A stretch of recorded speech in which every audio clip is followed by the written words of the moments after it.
it's Sasa and welcome to my kitchen. Today we're going to do a tutorial on how to make tomato soup from scratch. So using real vegetables, none of that canned junk. And trust me, once you start making this version, you're never going to eat that junk that they serve in cans. So I learned how to make it from Jamie Olivier. This is his cookbook. I also learned some of his other soup recipes. It's really, really amazing. I highly recommend it.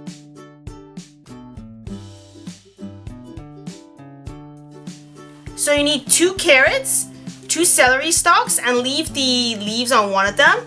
You have 2 white onions and how 2, 4, 6, 7 large tomatoes, or you want a nice good quantity because you need, this is a tomato soup, so mainly tomatoes.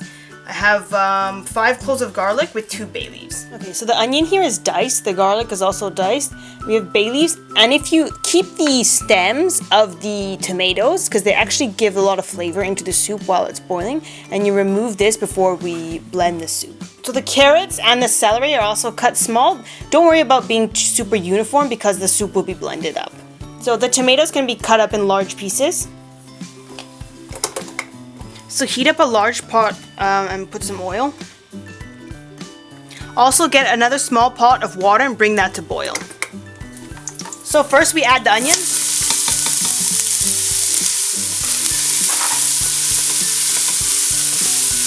So we add carrots. We add the celery.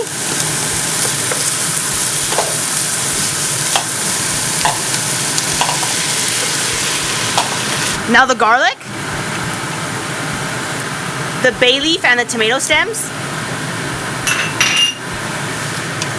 Now add the tomatoes.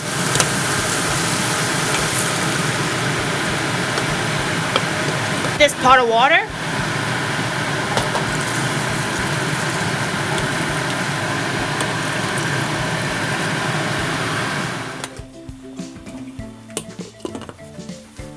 Simmer with the lid on for 20 minutes. Okay. So you get 1 bunch of fresh basil, and I just washed it, and you can just use your hands and break it up because this will be blended. Okay, so now it's time to season the soup. So we're gonna put a bunch of freshly ground pepper, some sea salt,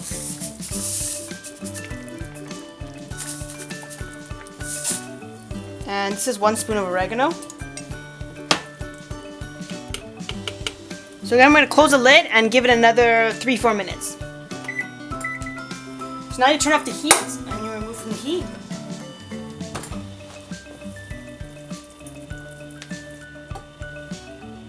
Remove the bay leaves. Remove the tomato stems as well. Now we add our fresh basil leaves.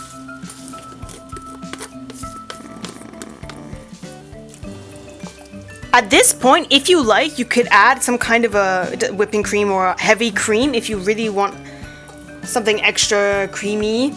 But I like mine on the non-creamy side, so blending the soup. So if you have a handheld immersion blender, you can use that. I'm going to use a regular blender. Okay, so when you're blending, you're going to need a bigger 2 pots on the same size, right? Take a scoop. Don't be greedy and put too much because trust me, it's going to explode. I already tried that before.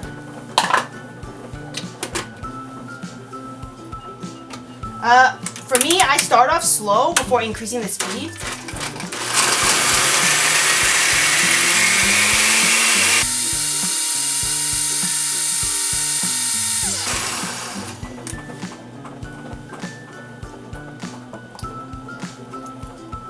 Okay, so after you finish blending all the soup, normally I just like to heat it up again until it bubbles, and then it's ready to serve.